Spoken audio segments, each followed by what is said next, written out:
Buenos días, hola, ¿qué tal? ¿Cómo están todos?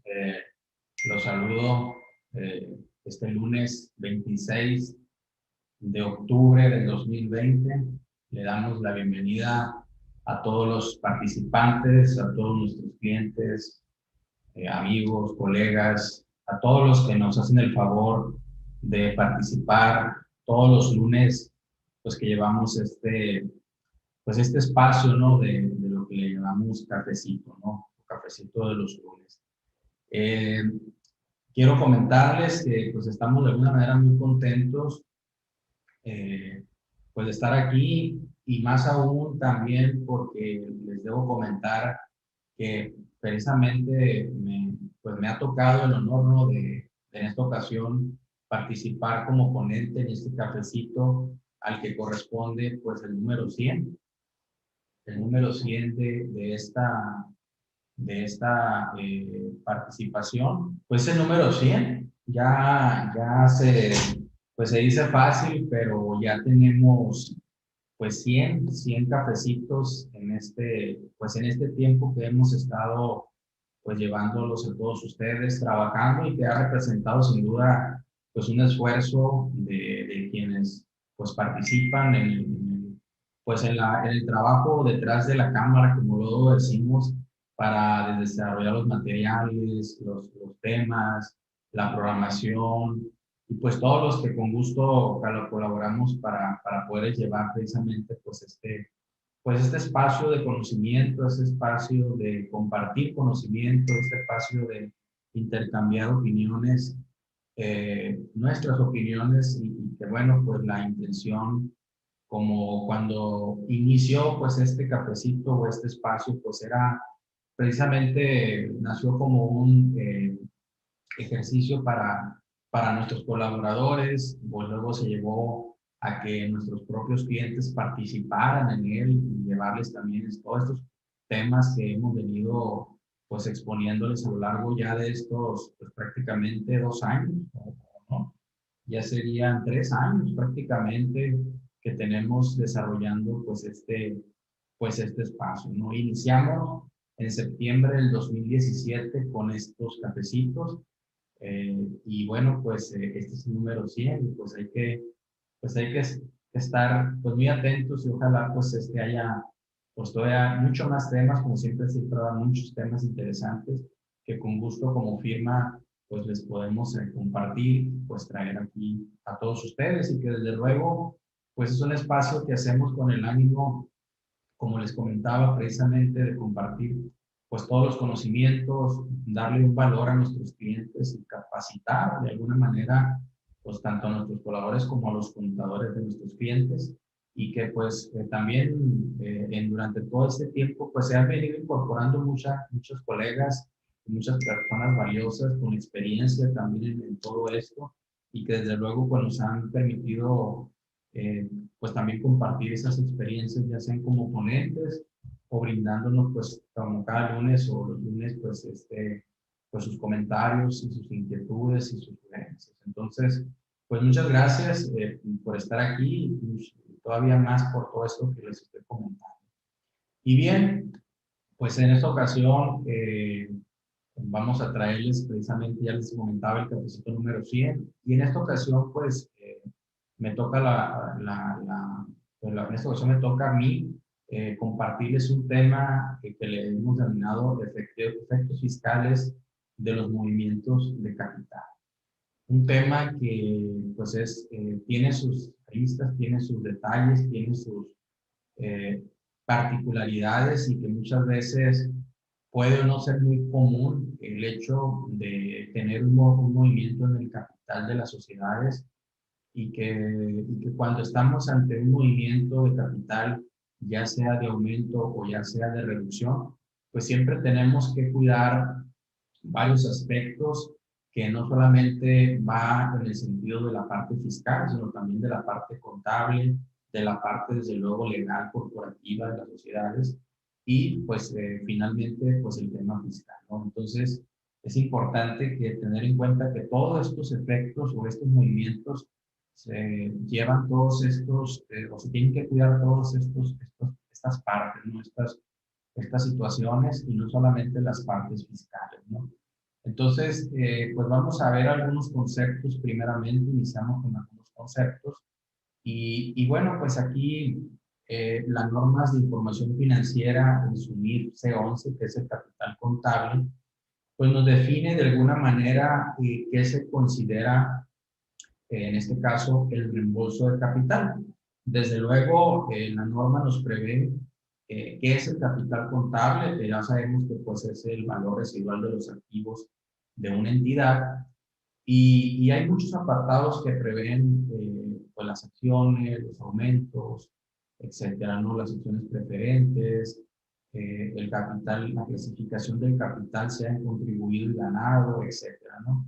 Entonces, para esta ocasión, pues nos vamos a enfocar en un concepto que prevé la norma, que es el reembolso del capital, que precisamente es el tema dentro de esos movimientos de capital. Yo creo que el reembolso o la reducción del capital, pues es de los temas que lleva a ver o analizar más situaciones que se pueden presentar en la sociedad. Y bueno, pues aquí la norma nos dice que el reembolso de capital contribuido consiste en entregarle a los tenedores de las acciones un monto determinado para redimir las acciones, lo cual debe de reconocerse disminuyendo el capital contribuido. ¿Sí? Hasta esa primera parte de esta definición se entendería que el reembolso de, como lo denominamos aquí, perdón, capital, pues en principio lo que se estaría reembolsando al socio o al accionista, pues es el propio capital que aportó en un inicio, ¿no?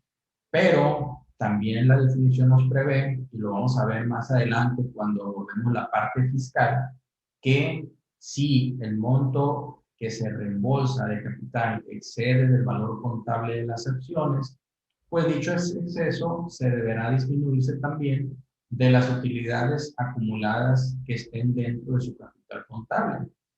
Hay que tener en cuenta, y eso como contadores lo sabemos, ¿no? Que dentro del capital contable, y ya decíamos ahorita que se divide en dos partes, en el capital contribuido y en el capital ganado, pues dentro de ese capital ganado, pues hay muchos conceptos o puede haber muchos conceptos que lo estén integrando y no solamente las utilidades que se estén generando en la sociedad y que se vayan acumulando por el transcurso del tiempo, ¿verdad? Sino que también pues puede haber, en este caso, pues superávit, puede haber revaluaciones, etcétera, ¿no? Entonces, temas de actualización o revaluación, etcétera. Entonces, tenemos que tener en cuenta que todos esos conceptos conforman el capital contable. Pero como les insisto, es importante partir del capital contribuido por los socios accionistas, que al final del día, pues es lo que conforma el capital o es lo con el que se distribuyó las acciones o es como está integrado todo, las acciones, sean una serie A, una serie B, una serie C, una serie D, todas esas acciones van de la mano con el capital contribuido. Y es importante tomar en cuenta que el importe del capital contribuido, que generalmente, pues como decimos, son las aportaciones de los socios, que es lo que normalmente vemos en nuestros estados financieros como capital social, pues debe ser la base precisamente para reconocer, en este caso contablemente, las distribuciones que constituyen reembolsos de capital. Es decir, que independientemente, como lo decía al final la definición, independientemente de que el valor del reembolso excede el capital contribuido, invariablemente para que podamos estar hablando de un reembolso de capital, tiene que haber forzosamente una disminución o una reducción del capital de la sociedad. Porque de otra manera, si no lo hay, pues ya no estaríamos ante la presencia de un reembolso de capital, sino que estaríamos hablando pues, quizás de un decreto de dividendos o un retiro de utilidades, ¿no? Entonces, por eso les comento que debe haber esa circunstancia. Y por eso, pues cualquier distribución que una entidad efectúe con cargo al capital contable, pero que origine, insisto, en una disminución de esa base, pues de ese capital contribuido, pues será reiteradamente un reembolso de capital. Entonces, tenemos que estar muy concreto en eso, ¿no? O sea, siempre que, oye, vamos a hacer un reembolso de capital, ok, vamos a reducir el capital contribuido o el capital social, de la sociedad, ya sea parcialmente o sea en su totalidad en cuanto a una participación accionaria de un socio o un accionista. Entonces, es bien importante pues que tengamos claro los conceptos que lo componen y también el hecho de que un reembolso siempre significará el hecho de que el capital se reduce, el capital social será reducido. Adelante. Entonces, bien, otro de los temas que valdría la pena comentar es cuáles son las causas que pueden originar una disminución del capital. Es decir, ¿por qué normalmente las sociedades se disminuye el capital? Obviamente aquí pues, se menciona que la simple devolución por parte de las aportaciones al capital social de una sociedad, pues obviamente pues, yo diría más que una causa, pues es la consecuencia lógica, ¿no? O sea, si yo disminuyo el capital es porque estoy haciendo una devolución de las aportaciones originalmente realizadas por el socio accionista. Pero ya las causas en sí, pues pueden ser diversas, ¿no? O sea, es decir, pues obviamente desde el interés de un socio de retirarse de la sociedad por ya no tener un interés legítimo en la sociedad, el no tener interés o ver disminuida quizás la, la capacidad de la sociedad para retribuirles o para generar ingresos, pues esta puede ser un motivo, ¿no? En los desacuerdos entre los socios o accionistas también puede ser otro motivo. Puede haber cuestiones, por ejemplo, donde ante un posicionamiento financiero o una fortaleza financiera de la sociedad, porque ha venido generando utilidades, se han venido creando las reservas correspondientes. Bueno, pues eso hace que el capital social como tal, pues no es necesario mantenerlo en cierto nivel o en cierto monto y dé lugar precisamente a que los socios puedan disponer de su capital vía una disminución y pues se origine precisamente la devolución de sus aportaciones. Entonces esa sería otra de las causas que pudieran originar pues una disminución de capital. Ya el hablar de que se va a disminuir un capital por un tema fiscal, bueno, sí lo hay, sí lo puede haber, sí puede originarse alguna situación fiscal por ahí que se presente, pero realmente yo creo que la parte medular del por qué se disminuye un capital social no es por razones fiscales, sino por razones realmente genuinas por acuerdo de socios accionistas que derivan de muchas situaciones como las que ya les mencionaba hace un momento, ¿no? Desde luego que muchas veces se presentan situaciones donde si hay una manera o hay un interés de retribuir al socio accionista sin el pago de un impuesto, o si se llevó un recurso y no se le ha dado un efecto o no se le da una conceptualización al retiro, entonces, pues bueno, yo pudiera quizás, si tengo indicadores fiscales como la CUC o la CUFIN que me permite llevarme una utilidad sin el pago del impuesto, pues bueno, yo hago la reducción del capital, enfrento esa reducción con mi cuenta de utilidad, con mi cuenta de capital de aportación y sé que pues me puedo llevar ese recurso sin necesidad del pago del impuesto. Entonces, pues tenemos que tener presente primeramente que, bueno, los aspectos o lo que me lleve a hacer una reducción de capital, más que un tema fiscal, pues es un tema corporativo y un acuerdo de los socios accionistas que se debe tomar en consideración. Bien, y dentro de estos movimientos de capital, ahorita lo decíamos, pues es bien importante ver una parte que es la parte legal corporativa. O sea, qué situaciones, qué requisitos tengo que cuidar, qué formalidades tengo que cuidar en la sociedad para efectos de llevar esos movimientos de capital. Y esto, pues desde luego que si estamos hablando de una sociedad mercantil, bueno, tendremos que remitir a la Ley General de Sociedades Mercantiles, ¿no? Donde vemos aquí que en el artículo 9 dice que toda sociedad podrá aumentar o disminuir su capital observando según su naturaleza los requisitos que exige esta ley. Entonces, hablamos de que existen requisitos, ¿no? Y que cada sociedad, si es una sociedad anónima, si es una sociedad de responsabilidad limitada, si es una sociedad de cualquier tipo, o sea, o es su naturaleza, dependiendo de la naturaleza con que se constituyó, pues tendrá que prever ciertos requisitos que la propia ley dispone, ¿no?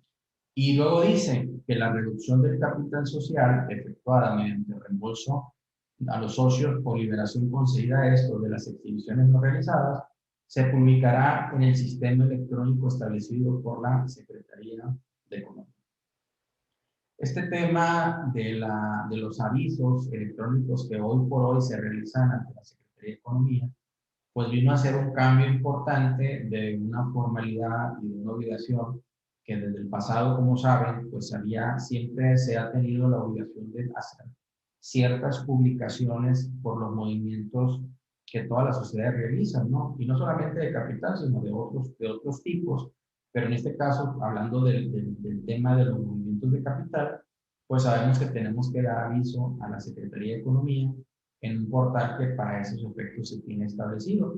Estos requisitos o este aviso, pues nace, o este sistema electrónico de la Secretaría de Economía nace en el 2014, más o menos, entró un poco más fuerte el tema en 2015, pero esto pues sustituye a la publicación, digamos, tradicional que normalmente se realizaba, como muchos de ustedes recordarán, pues el hecho de publicar en el diario oficial del domicilio, o del domicilio social donde se encontrara la sociedad, pues era una exigencia que se tenía que publicar en ese diario oficial, o bien que estas publicaciones se tendrían que hacer en uno de los periódicos de mayor circulación, en este caso, pues en nuestro estado, ¿no?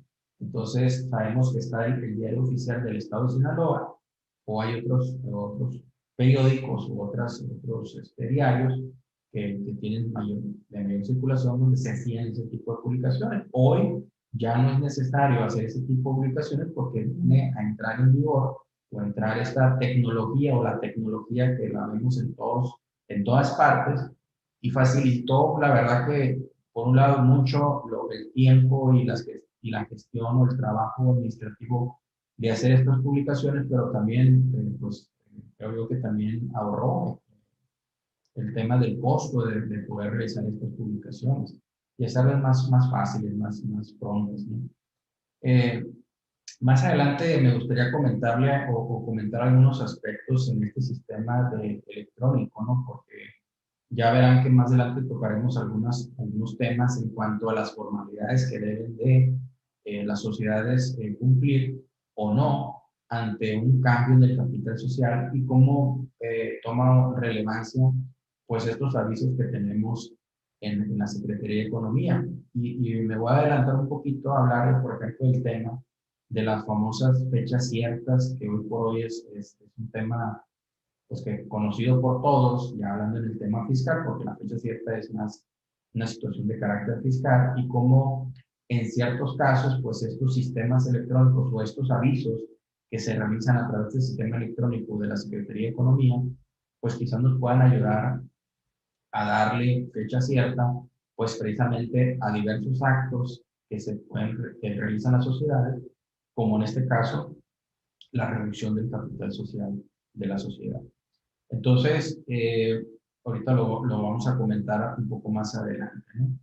Entonces, sí tenemos que tener en cuenta estas nuevas modalidades de aviso, y ahí, pues, si entran ustedes al sistema, pues ahí podrán ver, pues, todos los supuestos por los cuales se pueden presentar o se deben presentar avisos ante este sistema, ¿no? Luego, dentro de la Ley General de Sociedades Mercantiles, en su artículo 182, nos hablan de las asambleas extraordinarias. Como saben, la propia Ley General de Sociedades Mercantiles nos prevé que ciertos asuntos de las sociedades se tendrán que acordar en asambleas extraordinarias.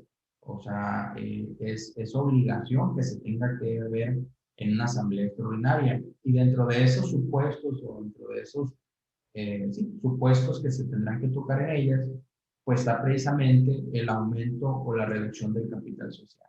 La fracción tercera del artículo 182 es en la que nos prevé que todo aumento o reducción de capital social se tendrá que acordar en una asamblea extraordinaria de socios o accionistas, ¿no?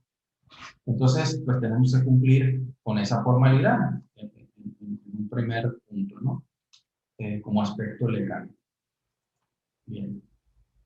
Ahora, aquí vamos a tocar un tema que tenemos que conocer también, ya que dentro de la propia Ley de General de Sociedades Mercantiles se prevé un capítulo octavo donde se refiere a todas aquellas sociedades de capital variable, es decir, todas las, por ejemplo, cualquier sociedad que esté regida por Ley General de Sociedades Mercantiles que puedan tener un capital variable, pues hay disposiciones adicionales y particulares para este tipo de sociedades, y estas se prevén precisamente en su capítulo octavo de esta ley, donde dentro del artículo 213 dice que en las sociedades de capital variable el capital social será susceptible de aumento por aportaciones posteriores de los socios o por la admisión de nuevos socios, y puede disminuirse dicho capital por el retiro parcial o total de las aportaciones, sin más formalidades que las establecidas en este capítulo. Es decir, que tenemos que revisar las disposiciones de este capítulo, porque si yo estoy ante la presencia de una sociedad de capital variable, pues aquí es muy claro, y es muy claro lo que nos dice el artículo 213, en el sentido de que este tipo de sociedades que quieran incrementar su capital o disminuirlo, desde luego hablando del capital variable, que precisamente es este tipo de sociedades, precisamente ese es el fin, pues que los aumentos y las disminuciones de capital siempre se realicen vaya, o se originan dentro de lo que es el capital variable y no del capital fijo, ¿sí? Entonces, esto nos da lugar pues a abrir un comentario o abrir una discusión o un análisis de lo dispuesto en este capítulo, porque como ya comentábamos hace un momento, el artículo que veíamos, el artículo 182, pues nos hablaba de realizar asambleas extraordinarias y levantar un acta cuando el asunto era acordar un aumento o una disminución del capital. Sin embargo, en este artículo, pues nos dice que no hay más formalidades que se tengan que prever o que se tengan que cumplir cuando hacemos este tipo de movimientos que las establecidas en ese capítulo.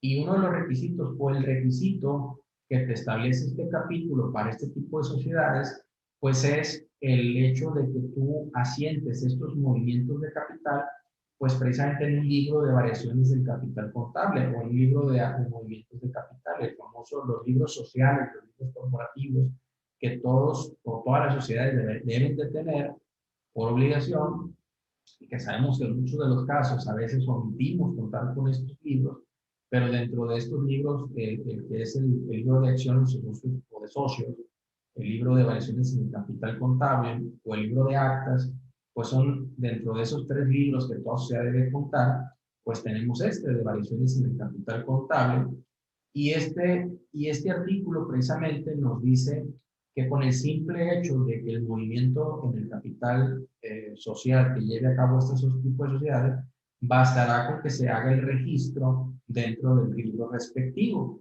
¿sí? Y no hay más formalidades que cumplir. Es decir, que posiblemente no tendríamos que ni siquiera levantar un acta extraordinaria o un acta de una asamblea extraordinaria, y mucho menos el hecho de tener que formalizar ante el notario público o bien hacer la inscripción en el registro público de comercio. Pero bueno, vamos a ver sus asegúnes, ¿verdad? Porque ya sabemos que hay actores o hay terceros relacionados con las sociedades que nunca o que va a ser difícil el que nos admitan el hecho de que se haga un movimiento de capital sin que esté reconocido en un acta de asamblea y que incluso esté formalizada ante un notario público, como lo es normalmente un banco o el propio SAT, ¿no? Que ya sabemos que ellos quieren ver el papelito y quieren que pues se conste en escritura pública normalmente todos los movimientos de las sociedades, si no, pues se asume que no son ciertos o no te admiten los trámites, o etcétera, ¿no? Bien, ahorita vamos a ver un documento que de parte de un colegiado donde vamos a fortalecer esta parte que les estoy comentando. También el artículo 219 nos señala que todo aumento o disminución del capital social se deberá inscribir en un libro de registro que al efecto se llevará a la sociedad. O sea, aquí está el artículo 219, que es el que precisamente dentro del capítulo que ya estamos comentando, pues ese es el requisito, llevar la inscripción en el libro de registro. Entonces, esa es la formalidad que nos está pidiendo este capítulo y bueno, pues no hay más que eso. Bien, también dentro de la Ley General de Sociedades Mercantiles nos señala que todo retiro parcial o total de aportaciones de un socio deberá notificarse a la sociedad de manera fehaciente y no surtirá efectos sino hasta el fin del ejercicio anual en curso, ¿no? En el momento en que se pretenda hacer el retiro. Si este se hace antes del último trimestre de dicho ejercicio y hasta el final del siguiente ejercicio, si este se hiciere, después. Es decir, la Ley General de Sociedades Mercantiles, el artículo 220, nos acota el hecho o nos restringe el hecho de poder autorizar a la sociedad el hecho de darle efectos a una solicitud de reembolso o de un retiro de capital, porque se prevé pues que todo retiro debe notificársele a la sociedad de manera fehaciente. Y para hacerlo de manera eficiente, pues vamos a traducirlo que tiene que ser de manera escrita. O sea, tiene que haber un papelito, un escrito, donde el socio está solicitando a la sociedad que se le reintegre su capital. Entonces, pero si lo que la ley dice es que si se realiza, por decir ahorita, si yo hago esta notificación a la sociedad en este momento, que estamos en octubre, ya estamos en el último trimestre del año, entonces la ley dice que ese retiro parcial o total de aportaciones surtirá sus efectos hasta el fin del siguiente ejercicio, o sea, hasta el 31 de diciembre del 2021. Si yo lo hubiera hecho en el mes de agosto, estoy antes del último trimestre del año, entonces los efectos surtirán o se llevarán a cabo al 31 de diciembre de este año. Este es un tema que también, como muchos, a veces nos encontramos en diversos artículos de la ley, creo, desde un punto de vista particular, pues son de los temas que muchas veces no se aplican de manera muy contundente o muy estricta en las sociedades, ¿no? Porque normalmente encontramos que si yo hoy, pues, decido hacer, o decido que se me reintegre o se me reembolse mis aportaciones, y bueno, no hay pues una situación que para la sociedad le impida hacerlo, no hay oposición por parte de los accionistas, de los más accionistas, que lo tengan que tener, o no hay una oposición de un acreedor, pues yo simplemente digo, ¿sabes qué? Reitera mi capital, me quiero retirar de la sociedad, y el día de mañana, o la semana siguiente, o la quincena siguiente, pues me reembolsan mi capital. Y la verdad es que en mi experiencia no sucede nada, ¿no? O sea, yo lo que finalmente se prevé en este artículo y entiendo pues que lo que se pretende cuidar pues es a la sociedad, porque muchas veces pues esto además de que implica el hecho de que desde un retiro pues implica tener un balance a una fecha determinada cerrado, o implica ver si la sociedad está en la capacidad de poder hacer pues el reembolso de la aportación. Todas esas situaciones que tuvieran que analizarse o revisarse, pues lleva un tiempo, y es por eso que a lo mejor la ley pues ahí está previendo que en cierta manera una protección a la sociedad, ¿no? Y por eso es que pues hace que estos retiros o estos reembolsos pues surtan efectos en fechas posteriores.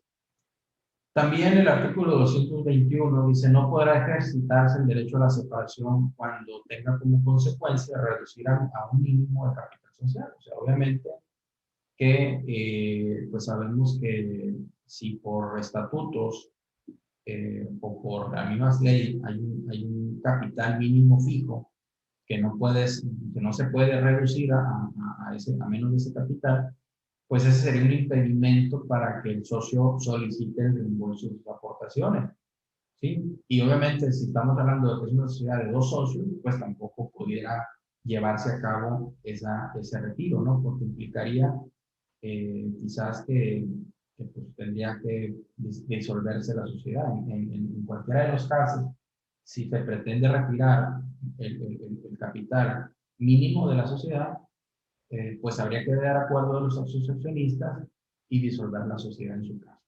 Si son dos socios los que componen la sociedad y el socio quiere retirarse por completo de la sociedad, pues tendría que llegar el acuerdo con el otro socio para en este caso también disolver o llevar a la disolución de la sociedad, porque de otra manera no podrían ejercer ese derecho. Entonces son de las situaciones que también habría que prever. Y bueno, aquí tenemos, pues es una tesis, no es muy vieja, estamos hablando de mayo del 2016, es una tesis de un tribunal colegiado de circuito, donde precisamente nos habla de lo que ahorita yo les comentaba, ¿no? En cuanto al capítulo, perdón, el artículo 213 del capítulo octavo de las sociedades de capital variable. Y cómo es que ahorita precisamente les comentaba el hecho de que qué formalidades tendrán que cumplir este tipo de sociedades para efectos de aumentar los de su capital variable. Y valdría la pena revisar esta tesis, le voy a dar lectura. Dice que si bien es cierto que el artículo 182, fracción tercera de la Ley General de Sociedades Mercantiles establece que las asambleas extraordinarias se tratarán, entre otras cosas, el aumento o la reducción del capital social, pues también lo es que de acuerdo al diverso del 213 de esa legislación, relativo a las sociedades de capital variable, este puede aumentar sus índices sin más formalidades que las establecidas en el capítulo octavo del propio ordenamiento. Por lo tanto, en este último supuesto, basta la anotación de la modificación correspondiente en el libro de registro de variaciones en el capital social de la empresa, conforme a los principios de autonomía de las partes y la libertad contractual, así como el derecho humano de la libertad de asociación. Es decir, fíjense cómo dice aquí, es innecesario, lo está diciendo un tribunal colegiado, es innecesario que se celebren asambleas extraordinarias y consecuentemente que las actas que de ellas se deriven se protocolicen ante fedatario público o sean registradas o inscritas en el registro público de comercio, pues ello contravendría lo indicado en el capítulo octavo, así como la autonomía de la sociedad para su autorregulación. Esto es, las disposiciones que no se prevén contenidas en el capítulo referido son aplicables a las sociedades de capital variable, por lo que toca a la modificación al capital social mínimo y no respecto al capital variable, pues la finalidad de aquellas es permitir modificarlo de manera rápida y sencilla. Entonces, podemos ver pues aquí cómo a través de esta tesis está apoyando la disposición y el texto literal del diverso 213 de General de Sociedades Mercantiles, en el sentido de que no hay más formalidades o no se requieren más formalidades que las que en ese artículo o en ese capítulo se citan. Es decir, lo que ya les comentaba de anotar en el libro respectivo, pues ese movimiento de capital. Entonces, y fíjense cómo aquí la tesis va más allá, pues incluso porque yo pudiera pensar que si llevo a cabo la asamblea, que me parece muy lógico llevarla a cabo, y si levantar un acta de asamblea. El hecho de que ya no sea necesario llevarla ante el fedatario público a que le dé fe público, vaya para la redundancia, e incluso a que la lleve inscribida en el registro público, pues no veo cómo o no me pareciera lógico en la práctica el hecho de no llevar a cabo la asamblea. Sin embargo, aquí lo que se está comentando es que que ni siquiera ni es necesario levantar o llevar a cabo una asamblea y mucho menos una asamblea extraordinaria. Pues. Es decir, que de común acuerdo quizás con el secretario del consejo de administración, pues yo puedo solicitar el reembolso o solicitar el aumento, aportarlo o que se me reintegre, que se anote en el libro respectivo de variaciones de capital contable y con eso bastará para cumplir con los requisitos de la Ley General de Sociedades Mercantiles. O sea, eso suena muy sencillo, ¿verdad? O sea, como dice ahí, rápido y sencillo, ¿no? La verdad es que en la práctica, insisto, ya se los comentaba hace un momento, que pues que esto se aplique en la práctica, pues es muy poco común, ¿no? Para empezar, Obviamente que para poder cumplir con este requisito, pues tengo que tener mis libros sociales, ¿no? Porque esa es otra situación que se presenta mucho en las empresas o en las sociedades, que normalmente no tenemos los libros sociales, ¿no? O sea, no los tenemos aperturados, no los tenemos debidamente en la sociedad, pues. Y si no tengo los libros, pues obviamente no voy a cumplir con este requisito, ¿no? Ese es por un lado. La otra realidad, pues es que, y digo, el hecho de que yo haga un acta, valdría la pena comentarlo, el hecho de que yo realice la asamblea, el hecho de que yo realice el acta y la lleve a formalizar ante el secretario público y la inscriba en el registro público de comercio, no quiere decir necesariamente, aunque por ahí hay algunas situaciones que dicen eso, que yo no, que quede eximido de llevar a cabo los libros sociales. O sea, yo los libros sociales los tengo que tener, independientemente de todo eso, desde mi punto de vista. Entonces, ¿cuál es la otra realidad? Bueno, pues que la verdad es que si yo voy con el SAT por cualquier asunto que ustedes gusten y manden, eh, y yo quiero demostrar que a lo mejor hubo un ingreso, un depósito que fue una aportación de capital, y yo le llevo al SAT mi libro de socios accionistas, donde dice que fue un aumento del socio tal o fulano de tal, y aquí está en el libro social de variaciones de capital, lo más probable, casi se los juro, que no se los van a admitir, no se los van a hacer valer, no se los van a hacer como, ¿sí? Y si eso, yo me voy a un banco, pues va a suceder lo mismo. Sabemos que las áreas jurídicas de los bancos, si por ejemplo esto es para efectos pues de un crédito o aperturar una cuenta, etcétera, lo que sea, porque es un asunto que se tenga que ver en el banco, pero más que nada para efectos de créditos, pues las áreas jurídicas de los bancos son muy exigentes,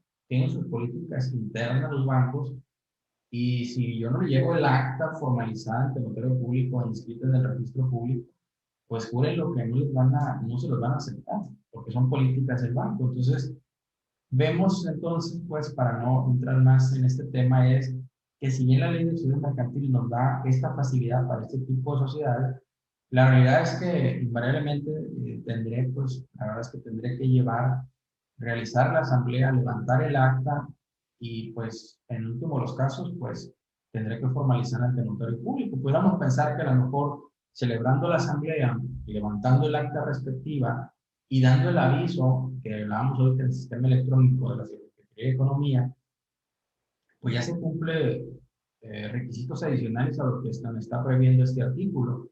Y sobre todo, que ahorita que hablábamos de fecha cierta, ¿no? Para efectos de la autoridad, pues si bien yo no formalicé el acta de asamblea, pero yo le puedo demostrar que yo di el aviso a la Secretaría de Economía en cierta fecha. Y eso pues debería de ser válido, por ejemplo, para demostrar una fecha cierta.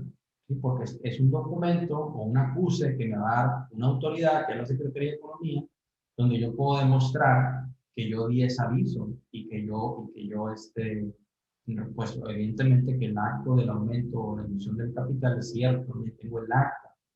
Y eso pues habría que ver, ¿no? También para otros actos de las sociedades, pues sabemos que las convocatorias también tienen que publicar. Y digo, ya no es el tema como tal de un reembolso o un movimiento de capital, pero se me ocurre que a lo mejor para el tema de las fechas ciertas, pues el hecho de que a lo mejor yo dé avisos a través del sistema electrónico de la Secretaría de Economía, pues me puede dar fechas ciertas de diversos actos que hacen las sociedades. Habría que ver, habría que revisar qué supuestos me obliga la ley a que yo tenga que dar aviso a través del sistema electrónico de la Secretaría de Economía. Y hacerlo cuando esté obligado, desde luego, y a lo mejor, aunque no lo esté, lo pueda realizar, porque así lo prevé el sistema o el portal para sus efectos. Y cuidando, por supuesto, los actos que se vayan a publicar, porque también es cierto que si yo puedo soportar y darle fe al acto o fecha cierta al acto a través de este aviso, pues también ya me amarro, ¿no? Me amarro a que lo que digo ahí, pues lo realicé o lo voy a realizar.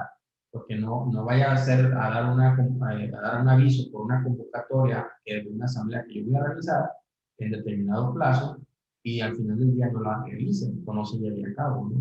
O no la realicen en la fecha que yo dije que la iba a llevar a cabo. Entonces, pues son situaciones que también tendríamos que revisar y cuidarlas, ¿no? Y aprovechar cuando se pueda por este tipo de mecanismos, ¿no?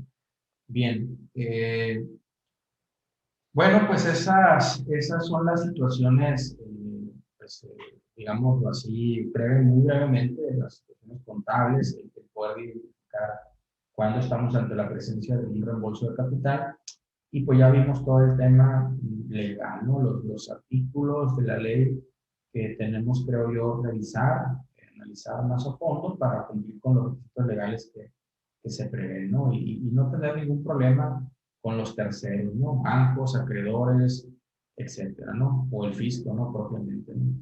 Bien, entonces, ahora pues tendremos que, ahora sí, hablando de los movimientos de capital, en el caso de los reembolsos, pues nos tenemos que remitir a la ley general, a la ley del impuesto sobre la renta, perdón, en su artículo 78.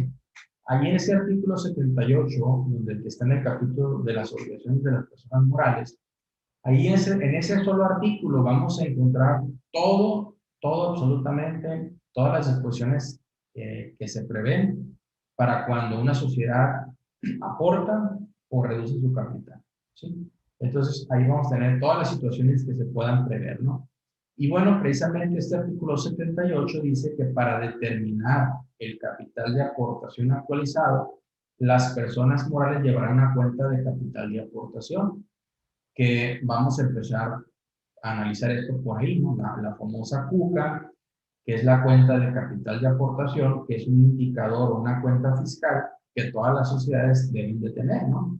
Que no es otra cosa, como dice ahí, las aportaciones del capital que realizan los socios o accionistas y las primas netas por suscripción de acciones por los socios, pagadas o efectuadas por los socios accionistas. O sea, es decir, cómo se integra esta cuenta de capital de aportación por las aportaciones de capital, por las primas netas de suscripción de acciones efectuadas por los socios accionistas y se eliminará con las reducciones de capital que es el tema más específico que estamos revisando y que estamos analizando este día.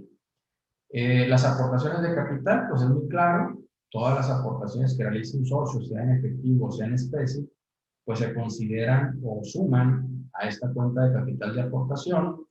También hay un sobreprecio del valor de las acciones que se pagan normalmente cuando socios o accionistas de nuevo ingreso están interesados, vayan a entrar a la sociedad, pues evidentemente pues tienen que pagar un sobreprecio de la acción, ¿verdad? Porque no pueden pagar la acción pues a su valor nominal, porque el tema es que pues, puede haber, hay generación de valor en la sociedad, hay utilidades acumuladas, hay otros conceptos, como le decíamos al principio, que integran el capital contable, y luego entonces, pues el valor contable de las acciones, pues no son igual pues al valor nominal, ¿no? Porque eso solamente es la aportación histórica que realizó el accionista. Entonces, el valor de la acción, por un lado el título tiene un valor nominal, pero en la realidad el valor de la acción a transcurrido un tiempo desde la constitución de la sociedad, pues ya tiene otro valor muy distinto.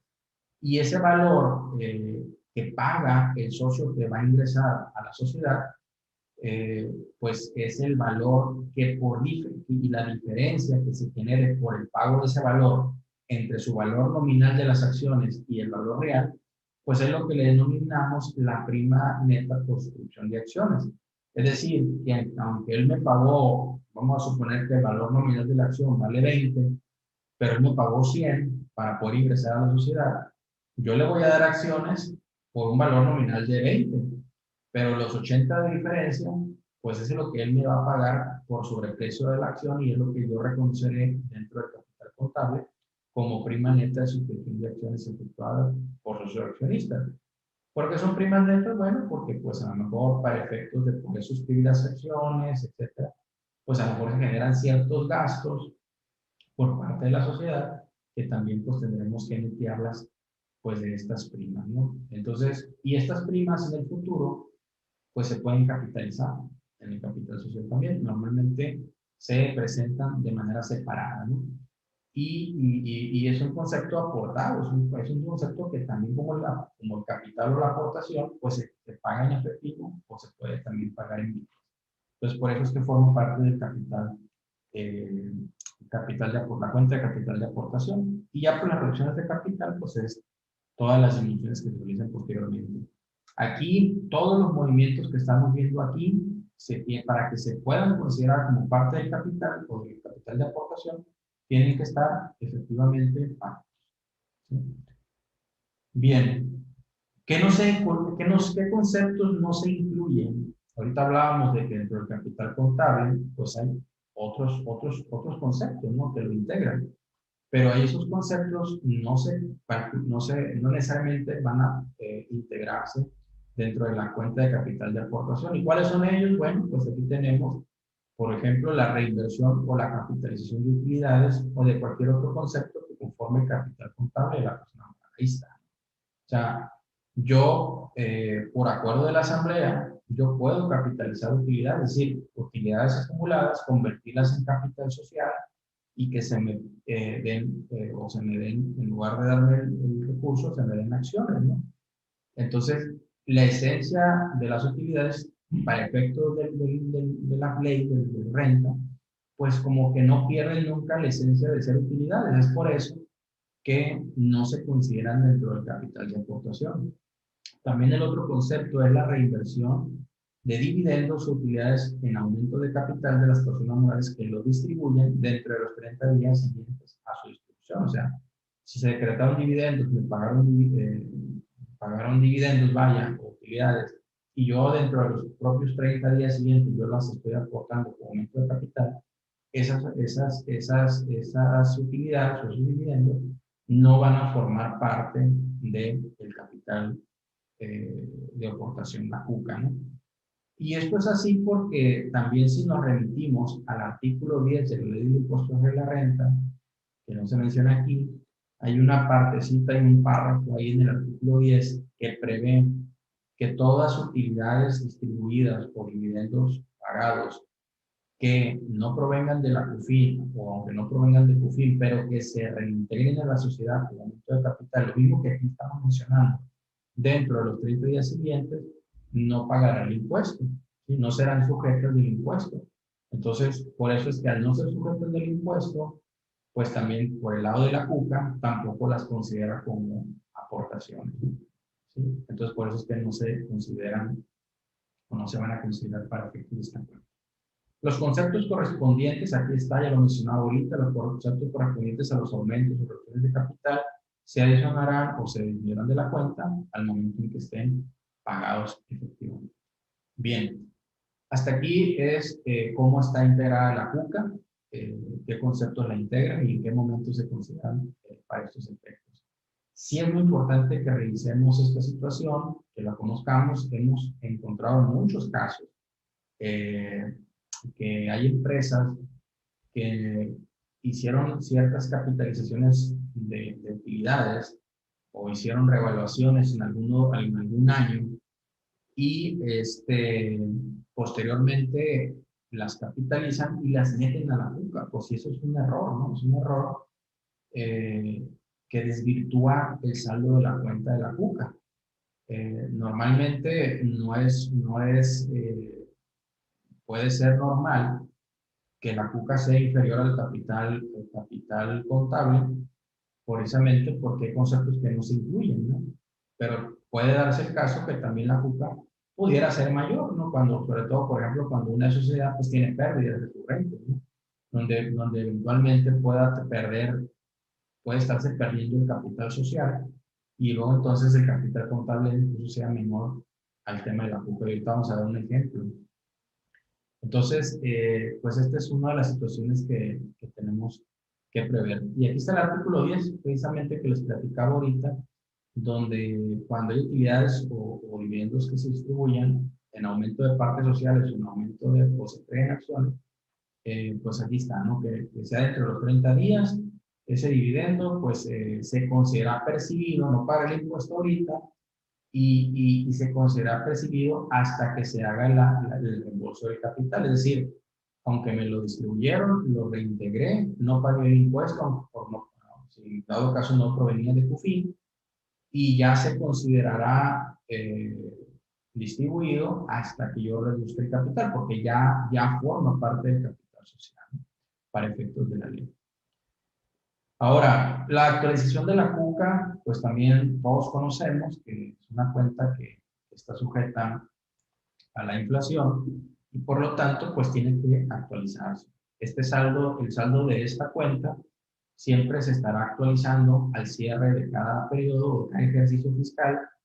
¿Y cómo se llevará a cabo esta actualización? Pues se actualizará por el periodo comprendido desde el mes en que se efectuó la última actualización, o bien desde el que se constituyó la sociedad, si nunca se había actualizado, y hasta el mes de cierre del ejercicio que se trata, ¿no? O sea, hoy este año, pues la tenemos en teoría actualizada hasta el 31 de diciembre del 2019, y pues al cierre del año tenemos que actualizarla al cierre de este mes, de diciembre del 20, ¿no?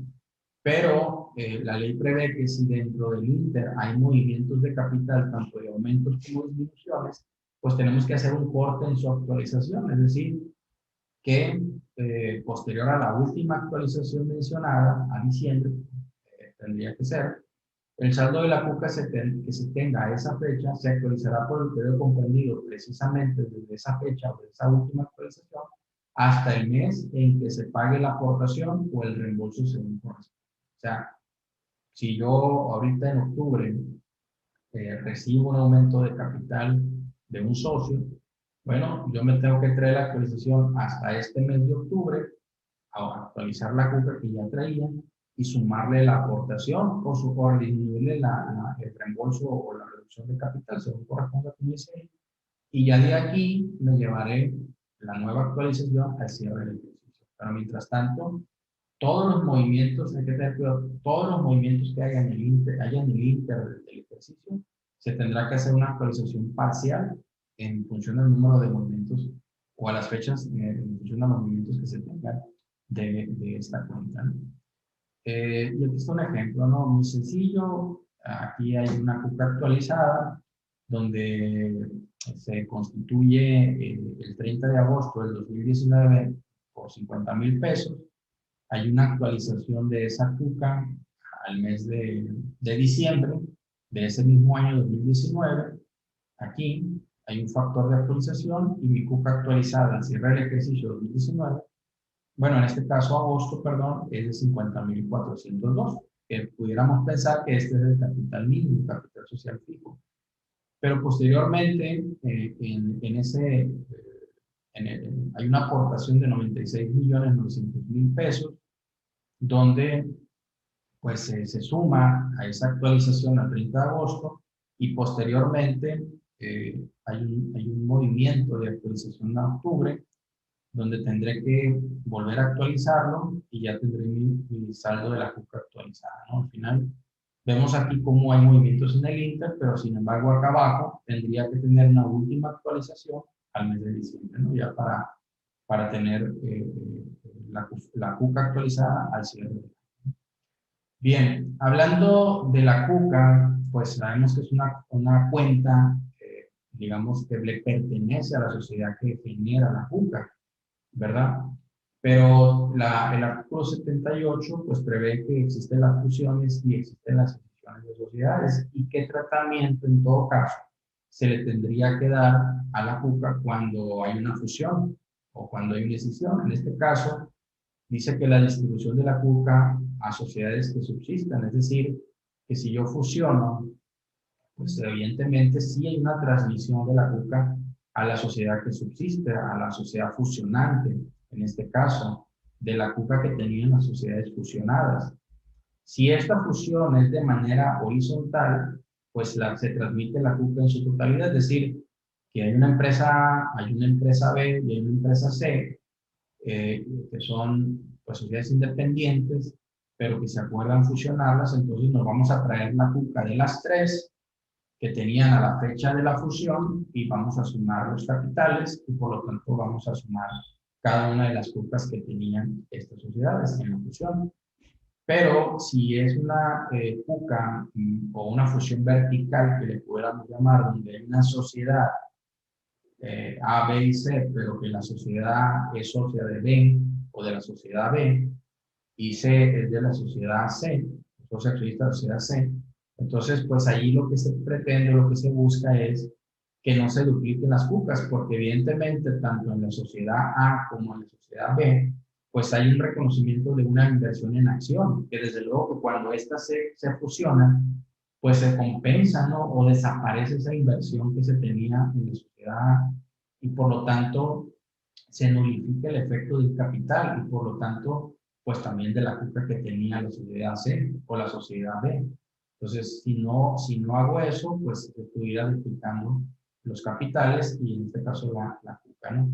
Tanto en un caso de que haya una fusión horizontal o hay una fusión vertical, pues hay un procedimiento muy básico, muy lógico, que el propio artículo lo señala, y bueno, pues ahí está el procedimiento. Simplemente lo que se pretende, pues es que se traiga la cuca de los otros accionistas que tenía la sociedad fusionada, no la cuca que yo mismo tenía como sociedad fusionante y tenedora de esa sociedad que se fusionó y quedó fusionada. No sé si quede claro, ¿no? Si no, pues podemos hacer un pequeño. En el caso ya de la cuca en escisión, pues ahí dice que la distribución de la cuca se distribuirá en las sociedades que surjan con motivo de la decisión. Y la cuca se divide entre la escindente y las sociedades escindidas. ¿Cómo? Bueno, pues aquí ya entraría, pues depende, ¿no? Depende del acuerdo que se haya tomado en la asamblea y cómo se va a dividir el capital social de la sociedad actual entre todas las sociedades escindidas, pues, ¿no? Por eso dice que hay que la proporción se va a dividir en la proporción en que se divide el capital contable del balance que apruebe la asamblea para la realización de la decisión. O sea, yo decido escindirme al mes de octubre, traemos el estado financiero al mes de octubre, revisamos el capital contable que tiene la sociedad y acordamos qué bienes o qué activos se van a llevar a las demás sociedades encendidas, y eso va a implicar pues que ese mismo valor pues se divide el capital y se distribuye entre las demás sociedades. Entonces, ahí en la sociedad, en la extinción, pues es simplemente el acuerdo que se realiza en la asamblea, en esa misma proporción se hará, en este caso, la transmisión de la. Bien, siguiendo con el tratamiento, en este caso, los reembolsos de capital, pues el artículo 78 nos da todo pues, un procedimiento para determinar la utilidad distribuible o la utilidad gravable del reembolso de capital para efectos de posiblemente pagar el impuesto sobre la renta precisamente por el reembolso del capital.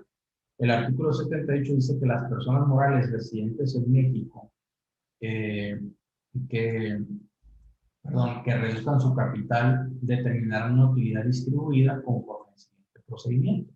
Ahorita vamos a ver que existen dentro de este artículo dos fracciones que nos determina cada una de ellas una utilidad distribuible gravable, ¿no?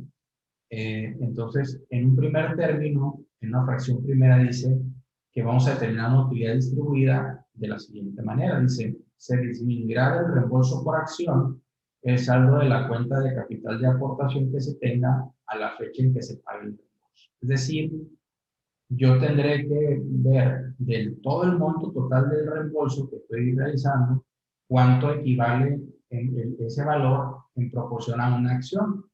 De la misma manera, el saldo de la cuca, que representa el capital social actualizado, pues también lo tendré que dividir entre el número de acciones que estoy reembolsando o se están reduciendo, y en esa medida, pues también tendré que dividirle y calcular un valor de la cuca por acción. Vamos a ver el ejemplo. Y bueno, se van a confrontar el reembolso por acción disminuida por el saldo de la cuca por acción, y ahí determinaré pues un primer resultado, ¿no? Que sería la utilidad distribuida. Sin embargo, lo dice, la utilidad distribuida será la cantidad que resulte de multiplicar el número de acciones que se reembolsan o las que se hayan considerando para la reducción de capital de que se trate, se corresponda por el monto que resulte conforme al párrafo anterior. Es decir, en la fracción primera, primer párrafo, yo determinaré la utilidad gravable por acción y después lo multiplico por el total de acciones que se reembolsan y ya me dará pues el valor total del reembolso, ¿no? Eh, Después, posteriormente a ese procedimiento, pues la ley prevé que con motivo del reembolso, posiblemente yo me pueda estar llevando utilidades y no solamente el capital que yo aporté.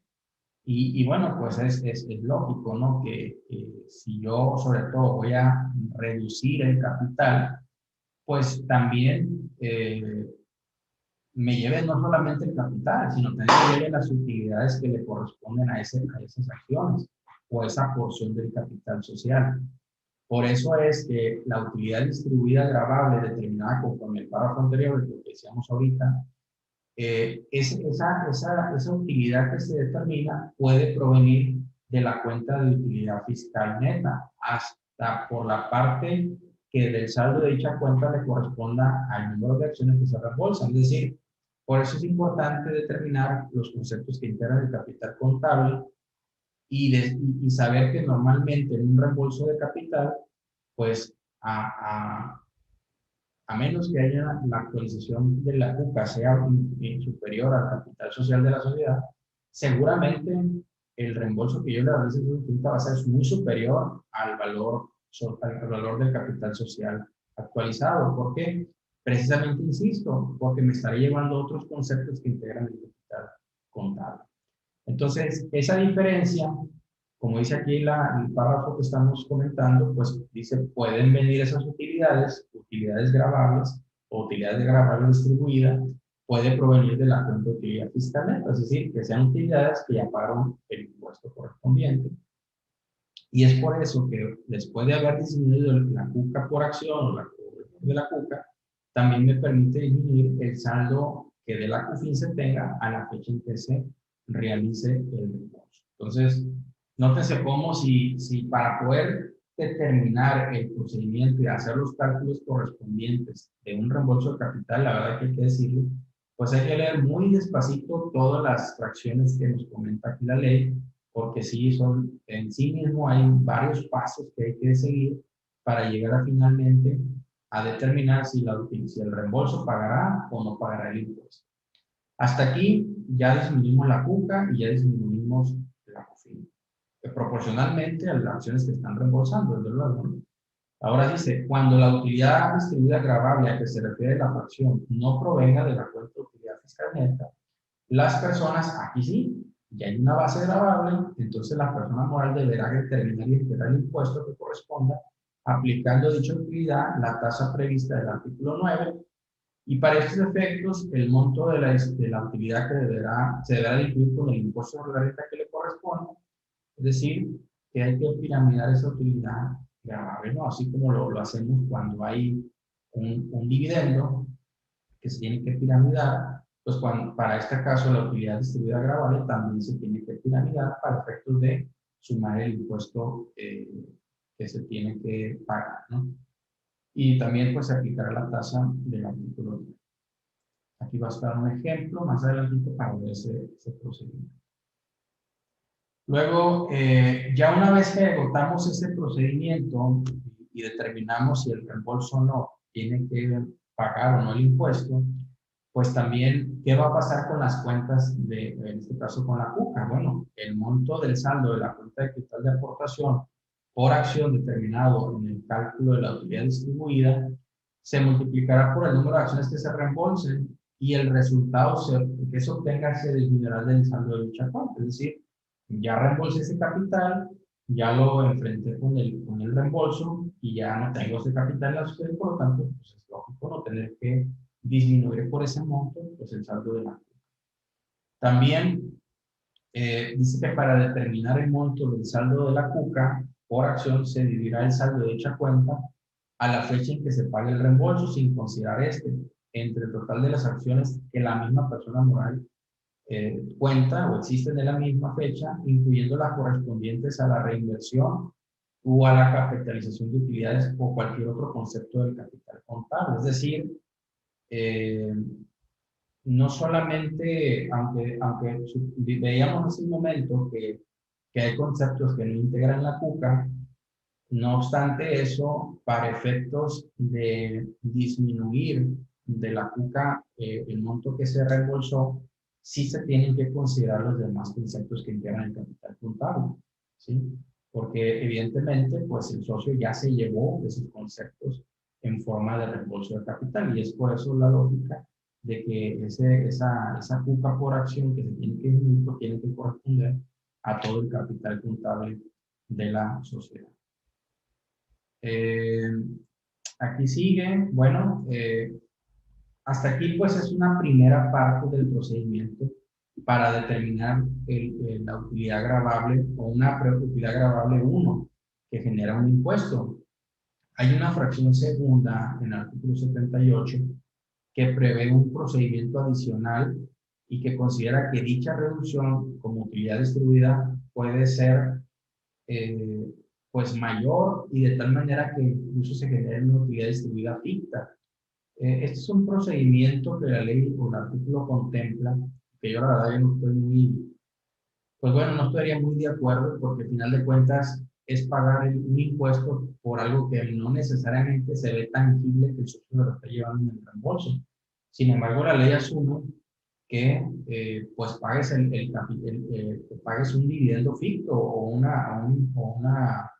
o que exista una utilidad gravable ficta y por el cual también tienes que pagar un segundo impuesto en el reembolso.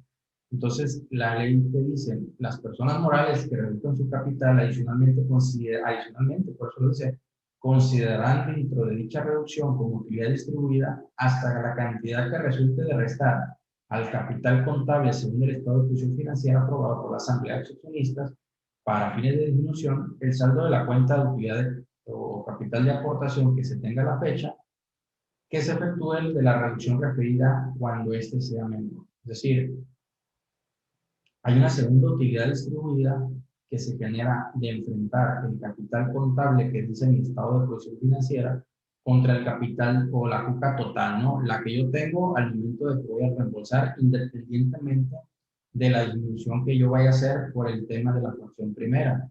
A esa cantidad que se obtenga conforme el párrafo anterior, se le disminuirá la utilidad distribuida determinada en los términos del segundo párrafo de la fracción primera. O sea, allá ya determinó una utilidad distribuida en la fracción primera, que posiblemente ya resultó o me resultó en el pago de un impuesto, entonces desde luego que la tendré que disminuir aquí también en la fracción segunda, porque de otra manera, pues estuviera pagando doblemente el impuesto, ¿no? Por la misma utilidad. Y el resultado será la utilidad distribuida agravable para efectos de esta fracción. Por eso les digo que hay una utilidad distribuida 2 que también que se le dice ficta y por el cual también puedes pagar, en este caso, el impuesto.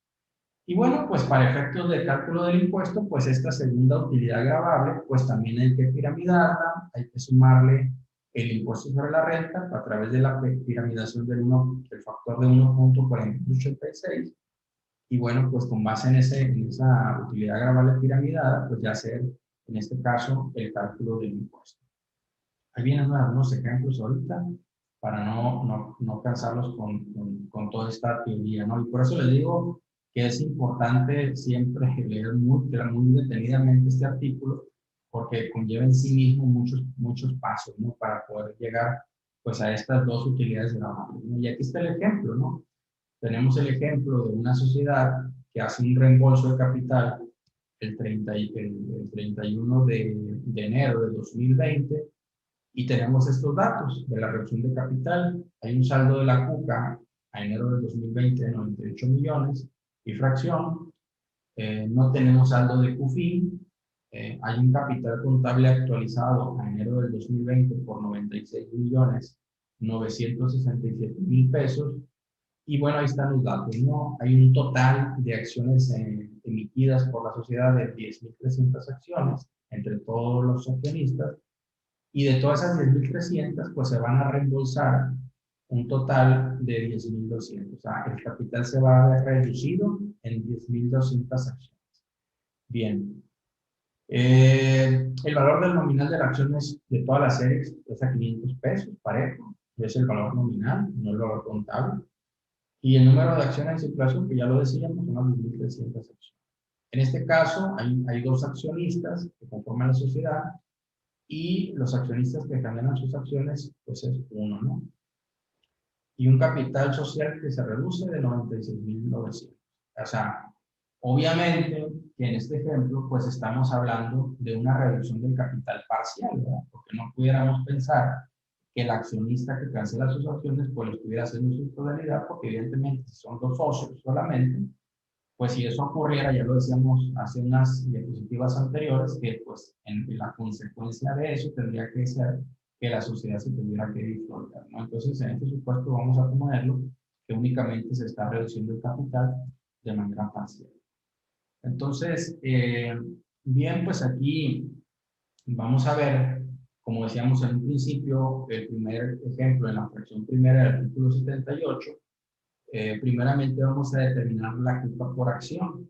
Entonces decíamos que el saldo total de la CUCA a enero del 2020, pues son los 98.453.202.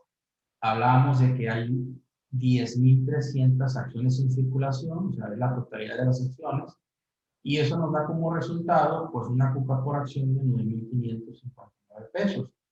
Ahora bien, si recuerdan, el otro indicador fiscal que tenemos que voltear a ver y traérnoslos a este cálculo, pues es la CUFI, que también en dado caso de que existiera, tenemos que determinar una CUFI por acción. En el ejemplo que ya vimos ahorita, ya les mencionaba, como aquí, pues no había saldo de CUFI. O sea, la sociedad no tiene saldo de CUFI y por lo tanto, pues no hay un cálculo aquí por acción tampoco desde el valor. Entonces, en un tercer paso, vamos a determinar el reembolso por acción. O sea, si se fijan, todo lo estamos llevando a valor por acción. Ya calculamos la CUCA por acción, ya vimos la CUFIN por acción, y ahora nos toca revisar el valor del reembolso por acción, que no es otra cosa, ya decíamos que dividir el monto total del reembolso, que son los 96.900.000 pesos, pero solamente ahora sí entre las acciones que se reembolsan, ¿no? Que eran 10.200. Ya decíamos que 10.300 es el total de acciones de la sociedad y que 10.200 son las que se van a reembolsar, y nos da como resultado que el reembolso por acción son 9.500 pesos. Entonces, ya un cuarto paso para determinar la posible utilidad gravable para el reembolso, pues ya veíamos, ¿verdad?, que teníamos que enfrentar el reembolso por acción contra la CUCA por acción. Y la diferencia, si esta última, dependiendo si es mayor o menor, pues me va a dar como resultado la utilidad distribuida por acción, que para el caso este o este ejemplo que estamos viendo, nos está arrojando un resultado donde la CUCA por acción es mayor al reembolso. Quiere decir entonces que el reembolso que se está llevando el accionista prácticamente está sujeto o está limitado al capital o a sus aportaciones, ¿no? Entre comillas. Entonces, es por eso que de acuerdo a este procedimiento, pues yo ya no tengo una utilidad distribuida por acción. Y en este caso, pues ya por desde luego, ya no habría un impuesto que pagar en términos de esta fracción primera. ¿Sí? Obviamente que esto pues es la utilidad distribuida por acción. Yo para determinar, en este caso, si la CUCA hubiera sido mayor o menor, perdón, al reembolso por acción, me daría una utilidad gravable por acción que tendría que volverla a multiplicar por el total de acciones que están sujetas al reembolso, y ese sería el monto total de la utilidad gravable, en este caso de la utilidad del reembolso. ¿Y qué decíamos? ¿Qué decíamos después que teníamos que hacer, ya que habíamos determinado la utilidad gravable? Bueno, pues que es el monto de capital que se reduce, pues tenemos que disminuirlo de la CUCA total o del saldo de mi CUCA total, que es por eso que en este caso de los 98 millones de situación que yo tenía de saldo de CUCA en enero del 2020, disminuyo el monto total del capital social que se reduce y ya obtengo un nuevo saldo de la cuenta de capital de aportación, que en este caso pues sería el 31 de enero del 2020, en cantidad de 955.856 pesos, que básicamente pues es la CUCA que equivale a las 100 acciones que están quedando dentro del capital social, ¿verdad? Porque eran 9.300 en circulación menos 10.200 que reembolsé, pues me quedan 100 acciones dentro solamente del capital social, que le corresponden estos 956,000 pesos del saldo nuevo de la. Bien, hasta aquí, pues es el ejemplo de la fracción primera. No hubo impuesto que pagar porque vimos cómo, no obstante que no había CUFIN, el capital o la CUCA fue suficiente para fue suficiente o fue superior al monto que le estoy reembolsando al socio accionista y por lo tanto pues no hay utilidad agravada. Luego viene el tratamiento de la fracción segunda, que es lo que decíamos que teníamos que partir del capital contable que refleja nuestro estado de posición financiera preparado a la fecha de la fusión, a la fecha del reembolso, perdón.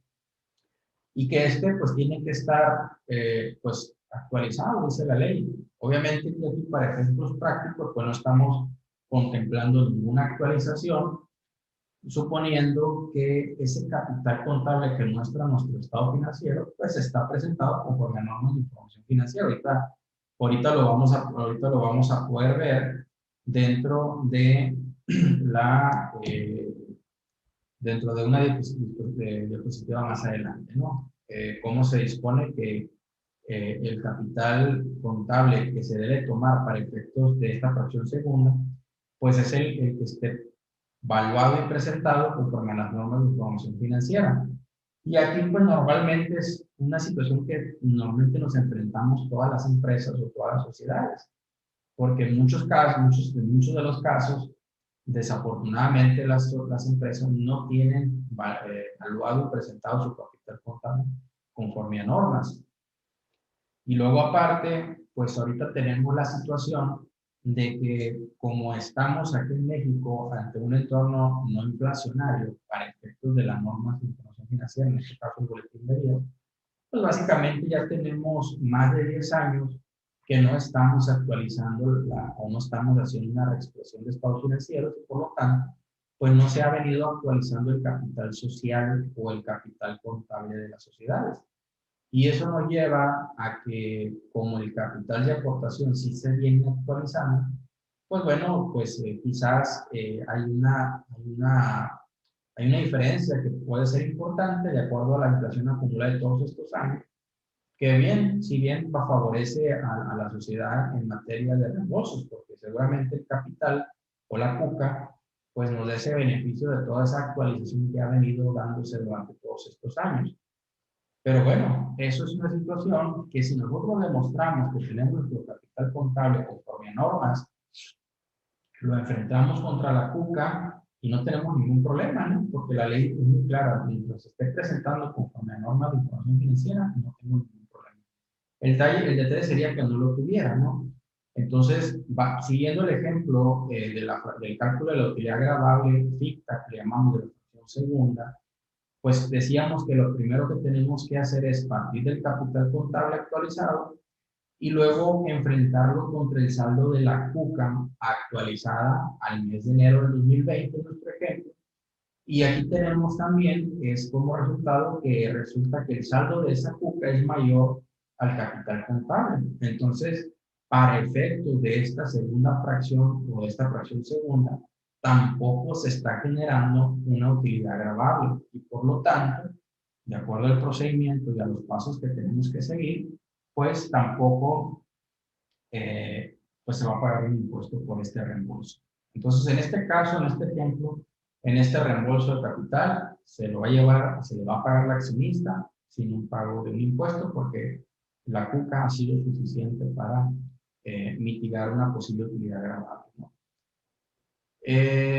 Aquí hay un ejemplo, ¿no?, de una fracción segunda, ya es otra cifra, ¿no?, del monto del capital contable actualizado. Hay que citar que si bien podamos o no tomar el capital contable que muestra nuestro estado de situación financiera, la propia ley prevé que podamos actualizar el capital contable de nuestro estado financiero conforme a las disposiciones o de acuerdo a las reglas de carácter general que emita el propio SAT. Es decir, hay un anexo, la miscelánea, que normalmente nos da un procedimiento alternativo, que es el uso de índices para efectos de actualizar el capital contable del estado de posición financiera para efectos de este cálculo, ¿no? Pero yo siempre he tenido, bueno, esa actualización es alternativa a yo tener el capital contable actualizado conforme a norma financiera hasta el ejercicio en que en este caso procedía la actualización, que estamos hablando más de 10 años, ¿no? Entonces, bajo este supuesto, si supusiéramos que la cantidad del capital son 99 millones, vamos a hacer un segundo ejemplo de la fracción segunda y supongamos entonces que aquí sí el capital contable actualizado de la sociedad es mayor al saldo de la cuenta o de la CUCA. Aquí sí hay una diferencia, o sea, una diferencia que me representa la utilidad distribuida en cantidad de 546.798 pesos.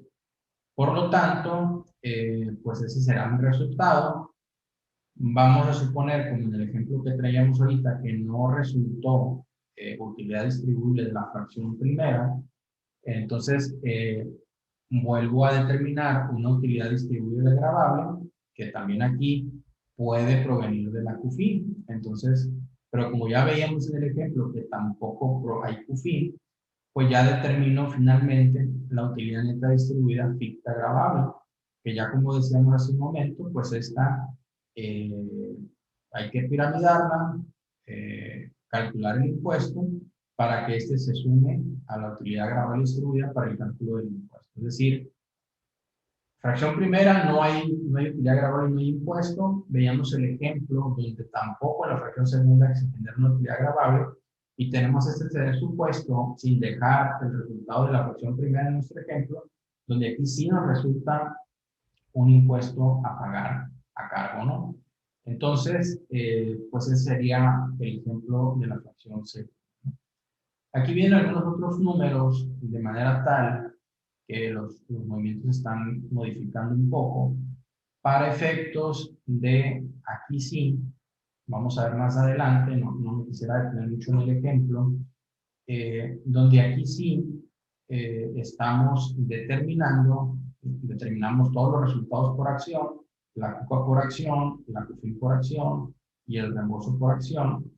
Pero aquí sí, cuando hagamos la confronta conforme a la fracción primera, vemos en el resultado que aquí sí el reembolso por acción, a diferencia en el primer ejemplo, es mayor a la CUCA por acción o el capital de aportación por acción, y entonces aquí sí se me está generando una utilidad distribuida por acción, que si ese resultado que es por acción lo divido o lo multiplico en nuestro ejemplo por el número de acciones que se reducen, que eran las 10.200, pues ya tengo una utilidad distribuida conforme a la fracción primera del artículo 78 en 302.654 pesos.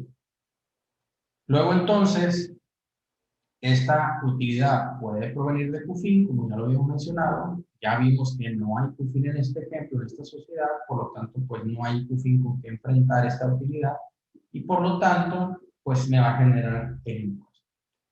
Tomo esa utilidad gravable, no hay CUFIN, lo piramido, determino la base para calcular el impuesto y lo multiplico por la tasa del artículo 9, que es el 30%, y ya obtengo el impuesto a cargo de esa fracción primera, que como veíamos ahorita en el primer ejemplo, ahí no daba impuesto porque la CUCA era mayor al reembolso, ¿no? Aquí en este caso es inferior y por lo tanto sí se genera una utilidad y sí se está generando un impuesto.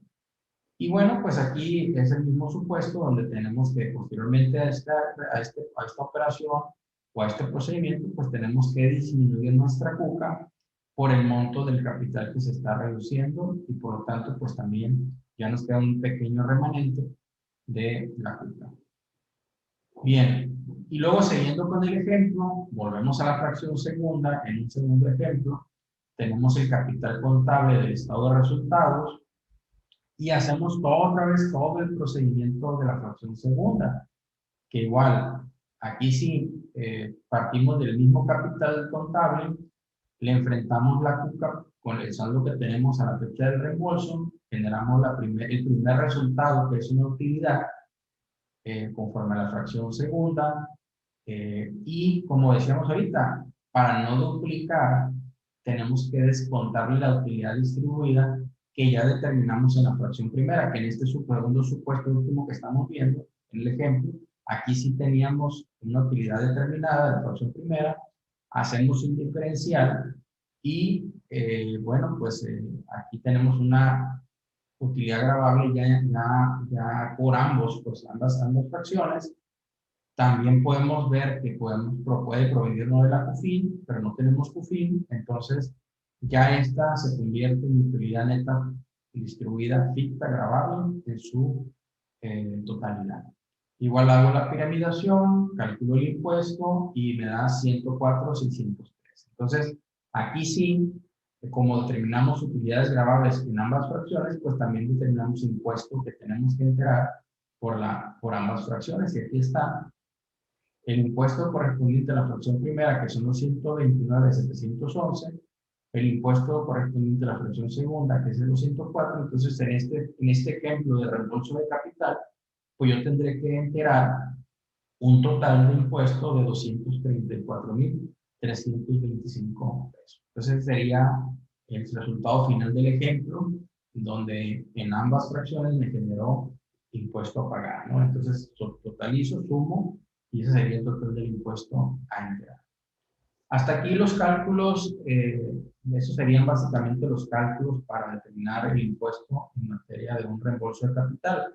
Algunas otras precisiones que valdría la pena comentar, pues es en la parte de cuando son sociedades. Ahorita hablamos de que hay cierta naturaleza de sociedades y sabemos que en ciertas sociedades no hay acciones, sino que hay partes sociales. Entonces, aquí la misma ley, en su artículo 119 del reglamento de la ley de impuesto a la renta, señala que para efectos del artículo 78, fracción primera de la ley, las personas morales cuyo capital social esté representado por partes sociales podrán determinar el monto que de las cuentas de utilidad fiscal neta y de la cuenta de capital de operación le correspondió al número de partes sociales que se reembolsan, en la proporción que represente el valor de cada una o de cada parte social que componga el capital social, porque sabemos que en una sociedad por acciones, pues un socio tiene 20, 100 o 1000 acciones. En una sociedad que está dividida en partes sociales, pues el socio tiene una parte social que representa una proporción en el capital social. Entonces, simplemente, pues aquí, pues básicamente, el reembolso y todos los indicadores fiscales se tendrían que dividir entre el número de partes sociales que hay en la sociedad y prácticamente en esa proporción tendría que determinarse cuánta CUCA y cuánta CUFI le corresponde a esa parte social, que no necesariamente tiene que ser, esa parte social no es partes iguales del capital social, pueden ser diferentes proporciones. Por eso es que tenemos que checar muy bien si estamos ante la presencia de una sociedad que tenga acciones o una sociedad que tenga partes sociales. Y aquí está la parte que les comentaba de uno de los párrafos del artículo 78, ahorita ya lo abordamos, la verdad que nomás lo voy a citar aquí rápidamente, que era el tema de cómo tenemos que actualizar el capital contable para efectos del reembolso. Y ya lo decíamos, que es actualizarse conforme a las normas de información financiera cuando pues la empresa aplique estas normas o bien cualquier cuerpo normativo de normas de información financiera que esté aplicando a la sociedad, siempre que estén reconocidas o emitidas por un órgano reconocido, o bien también que pudiera darse que se actualice conforme a las reglas de carácter general que para efectos emita el Servicio de Administración Tributaria. Entonces tenemos como alternativa pues alguna de estas dos opciones de actualización del capital.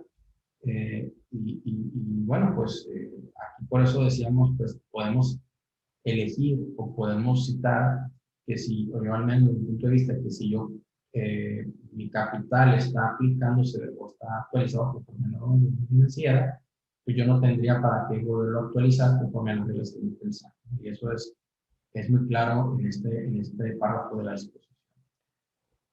Pago del impuesto. Las personas morales a que se refiere este artículo deberán enterar conjuntamente con el impuesto que en su caso haya correspondido a la utilidad o dividendo en términos de la fracción primera, el monto del impuesto que se determine en los términos de la fracción segunda. Ya decíamos que realmente lo que tenemos que enterar es conjuntamente ambos impuestos que generan en ambas fracciones.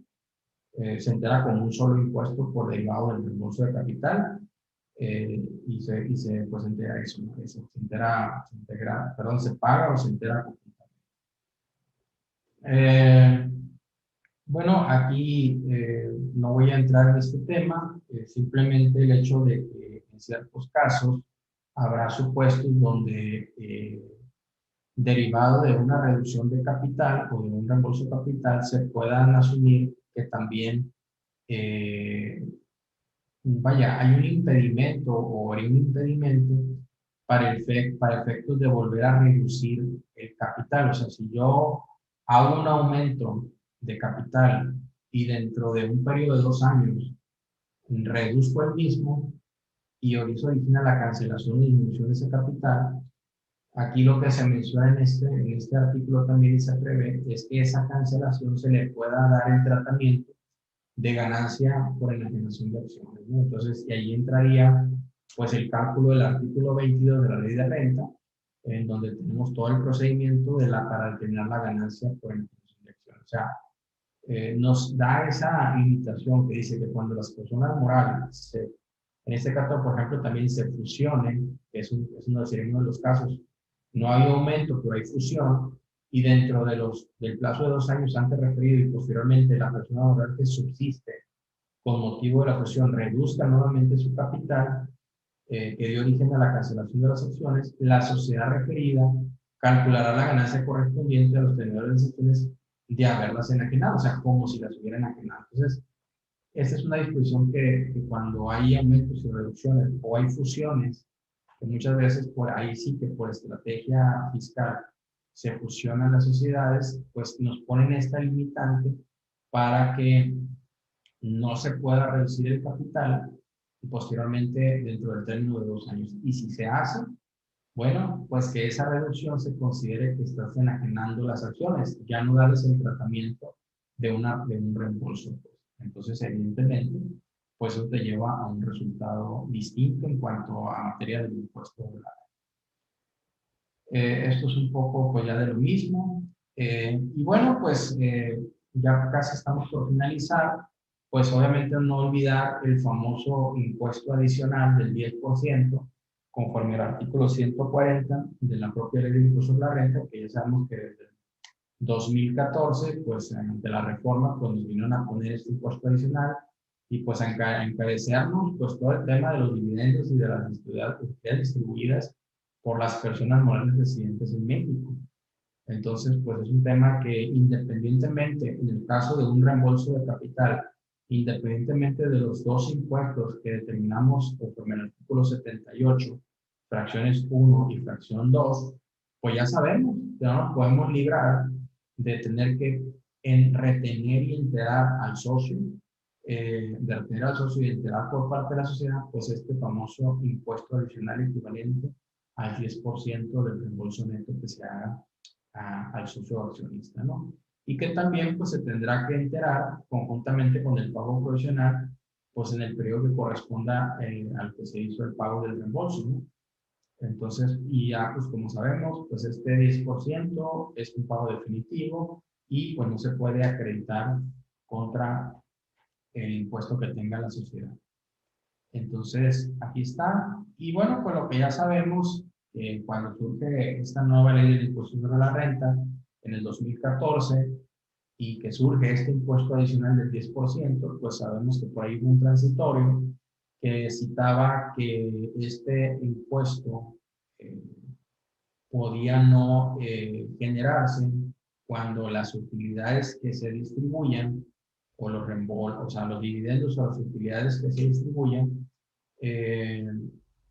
provengan de utilidades anteriores al 2014, es decir, del 2013 para atrás. Y por eso es importante, como ya sabemos, y seguramente lo vamos a ver en el siguiente cafecito, más a fondo esta parte, el hecho de que tenemos que tener dos CUFINes. Desde ese año tenemos, digamos, dos CUFINes, un saldo de CUFIN que hemos venido actualizando, que se generó hasta el 31 de diciembre del 2013, y una segunda CUFIN que se generó o que se inició su conformación a partir del 1 de enero de 2014.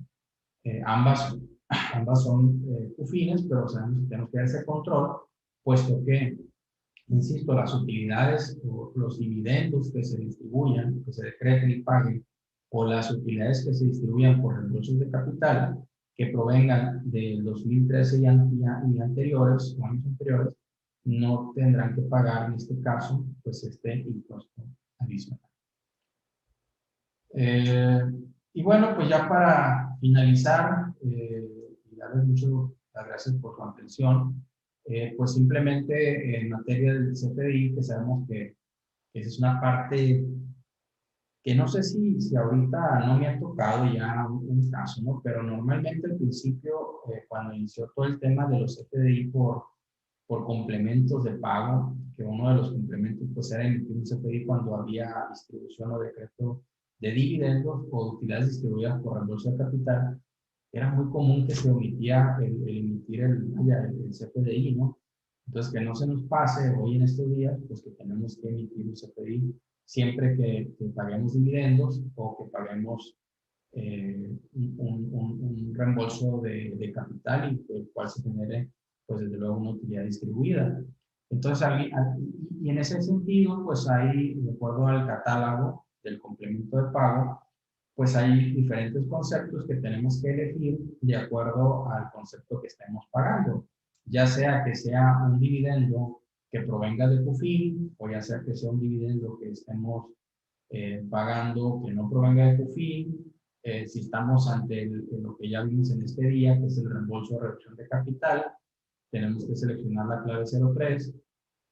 También si el reembolso o la distribución se genera por la liquidación de la persona moral, pues tenemos que también que elegir la clave correspondiente, la CUFIN-RE, que pues es por ahí algunas empresas que ya transando de esa cuenta cuando se pagan dividendos que provienen de la CUFIN-RE. Y finalmente, también importante, cuando son dividendos que sí provienen de CUFIN, pero que provienen de CUFINes generadas hasta el 31 de diciembre del 2013, que es un tema importante, porque es lo que decíamos ahorita, si el dividendo o la utilidad distribuida proviene de utilidades generadas hasta el 2013, entonces tendremos que señalar la clave 06 y le estamos diciendo al SAT o a la autoridad pues que este pago de dividendo o esta utilidad distribuida pues no está generando el famoso impuesto adicional del 10%. Entonces, pues eso sería, hasta aquí sería la presentación y lo que les pues quisiera comentar en relación a todo este tema. Es un tema, pues como les comentaba en un principio, que tenemos que ser muy cuidadosos y estar al pendiente de los cálculos que se tienen que realizar y el control de las cuentas fiscales, ¿no? Como la CUFIN o la CUCA, que son los indicadores fiscales que nos delimita y nos determina si podemos llevarnos un dividendo o si nos podemos llevar o hacer un reembolso de capital a solicitud de algún socio sin el pago correspondiente del impuesto. Y si es el caso, invariablemente, sea o no, pues tenemos que hacer el cálculo y llevar un procedimiento, como ya vimos, pues muy específico y que tenemos que tener muy bien terminado y llevado de la mano conforme a lo que ya vimos que dispone el artículo 78. Y me voy hacia atrás, pues ya sabemos cuidar todos los aspectos de la información contable y cuidar los aspectos legales corporativos que tienen que tener las sociedades que ya también mencionamos. Entonces, pues hasta aquí les agradezco y finalizamos con esta charla, con este tema que pues es muy interesante. Y yo quisiera, pues en este caso, finalizar y no sin antes pues pedirles si alguno de los participantes tuviera por ahí algún comentario, alguna pregunta, pues estoy a sus órdenes. Daremos unos minutos. En lo que pues hacen sus preguntas, si es que las tienen, pues igual me adelantaría a agradecerles por su participación, su presencia. Es un tema, les insisto, de mucho análisis, de muchos cálculos. Es un tema a veces cansadito, pero que es un tema que tenemos que dominar como contadores. para cuando vaya que se nos presente este caso. Y bueno, pues agradecerles a todos, como siempre, su presencia, a todos nuestros colaboradores, a nuestros clientes, a nuestros invitados especiales, pues a toda la gente que nos hace el favor de acompañarnos en estos cafecitos. Acuérdense que todos estos cafecitos quedan grabados y se comparten posteriormente pues en YouTube. Ahí si entran pues al canal de YouTube con el cafecito de los lunes, pues ahí nos pueden encontrar, pueden estar siguiendo cada uno de los temas que nos hemos hecho, que les hemos ofrecido. Ya es el número 100 o sea que hay un sinfín de temas que podemos estar pues volviendo a revisar, volviendo a analizar, pues están todos ahí grabados para quien guste pues, verlos de manera diferida o verlos analizar, pues ahí estamos. A la orden, igualmente, pues si en este caso consideran que hay alguna duda, alguna pregunta que quisieran ver pues, de manera directa con un servidor, pues también estamos en la mejor disposición, en su caso con el asesor fiscal que los esté atendiendo. Y bueno, pues antes que eso, sí me gustaría, aquí hay unas preguntas, dice Jenny Grisel Contreras, dice, ¿qué efecto fiscal conllevaría el ceder acción de un socio a otro mediante actas de asamblea cuando estos son padre e hija? Muy bien, interesante pregunta, Jenny. Desde luego, cuando hay una transmisión de acciones, estamos ante la presencia, primeramente, de una venta, ¿no? Y ya no de un reembolso, ¿no? Sino que es la transmisión del título o del título accionario de la acción. Y como esta transmisión se hace entre un padre y su hija, pues hay parentesco consanguíneo y en este caso, pues ya no estaremos ante una venta, sino que puedes irnos al tema de la donación. O sea, yo como padre le puedo donar las acciones a mi hija y sabemos que la donación entre consanguíneos pues no genera impuesto alguno y por lo tanto pues no habría que pagar el impuesto. En este caso de tu pregunta, pues estamos en todo caso en inicio ante una venta de acciones que se está tratando en otro artículo que por ahí comentamos del 22, pero al ser una transmisión entre padre e hija, insisto, sería una donación de acciones y por lo tanto no se pagaría el impuesto, simplemente se tendría que hacer las cuestiones legales para hacer la transmisión, el contrato de donación y pues llevarlo a la asamblea para que sean las anotaciones respectivas, la hija como nuevo socio, o bien si la donación o la transmisión es parcial, pues bueno, se haga también el señalamiento en ese sentido. También Gustavo García nos dice qué pasa si el reembolso de capital es mayor, a ver, no puedo leer bien aquí ¿qué pasa si el reembolso de capital es mayor al capital contable? Pues bueno, ya lo comentábamos, si este es el caso, pues tendría que ser primero por un concepto o un tema de actualización, ¿verdad? Porque evidentemente el capital o el reembolso, en este caso, eh, no podemos, o realmente no podemos llevarnos no podemos reembolsar o pagar utilidades, siempre se ha comentado, pues superiores al capital contable, porque ya lo decíamos, el capital contable pues es el valor residual de los activos. Entonces, yo no puedo catalogarlo, o no podría catalogar como un reembolso de capital, un concepto que supere el capital contable de mi empresa o de mi sociedad, porque no es ni un capital social aportado, ni es una utilidad o acumulada generada por la sociedad, o no es un concepto del capital contable que se haya generado dentro de mi empresa, pues ya sea revolución y cualquiera de los conceptos que comentábamos. En teoría, no debiera de poder ser superior ese reembolso. Y si se le está pagando una cantidad mayor, pues en ese caso, pues vaya, pues esa diferencia, creo yo, pues tendría que dársele un tratamiento diferente. No sé si por ahí va tu pregunta.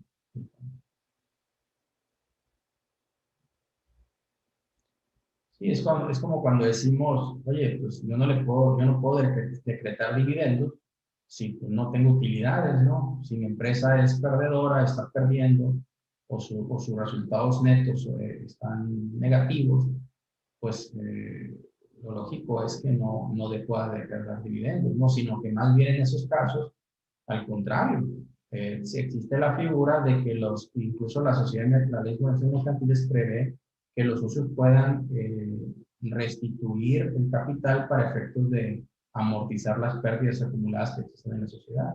Por eso es que decimos que pues no quiere decir que no se pueda dar, pero no sería lógico que el reembolso del capital fuera superior al valor contable o al capital contable, a menos que también existan otros conceptos, sobre todo cuando hay venta de una empresa, que pues se evalúa la empresa y en este caso la venta de las acciones, pues haya conceptos intangibles no reconocidos en la sociedad que me haga que el valor de la acción o el valor en este caso de la venta, sí sea superior al capital contable, pero ahí estaríamos hablando de una venta, no de un reembolso de capital, que es diferente, ¿no? Entonces, un reembolso de capital, yo supondría que no debería suceder que pudiera ser mayor el capital contable de la sociedad. Pues bueno, espero poder haber sido claro en mis respuestas. Y bueno, pues veo que ya no hay más preguntas. Y bueno, pues tenemos ya casi el tiempo, pues ya límite. Ya nos vamos a tener casi la 1 de la tarde. Ahorita ya, pues ya nos igualamos, ya estamos iguales por el cambio de horario entre Sonora y Sinaloa, que normalmente tenemos una hora desfasada durante el verano. Ya estamos iguales. Entonces, pues bueno, pues no me resta más que agradecerles nuevamente pues su atención, anunciarles que nuestro próximo cafecito, que será en 15 días, será el lunes 9 de noviembre del 2020, el próximo 9 de noviembre, tendremos el tema cómo entender fácilmente el sistema de dividendos y CUFIN, que va muy de la mano o puede ir muy de la mano. Va a ser un tema que va a complementar muy bien lo que vimos el día de hoy, porque también tiene que ver mucho también, pues obviamente, con la distribución de las utilidades hacia los socios. Entonces, los invitamos, no se lo pierdan, porque con este tema que vimos hoy y este tema que vamos a ver el día 9, que por ahí tenemos un invitado muy especial, seguramente complementaremos toda esta información que nos sirva para el control de todo el tema de los beneficios a los socios accionistas. Entonces, pues no se lo pierdan, están invitados y pues sin más, pues nos despedimos y agradecemos que hayan estado aquí en este cafecito número 100 de nuestra firma y pues agradeciéndoles, invitándolos a que nos sigan nuevamente en otra edición. Muchas gracias. Hasta pronto.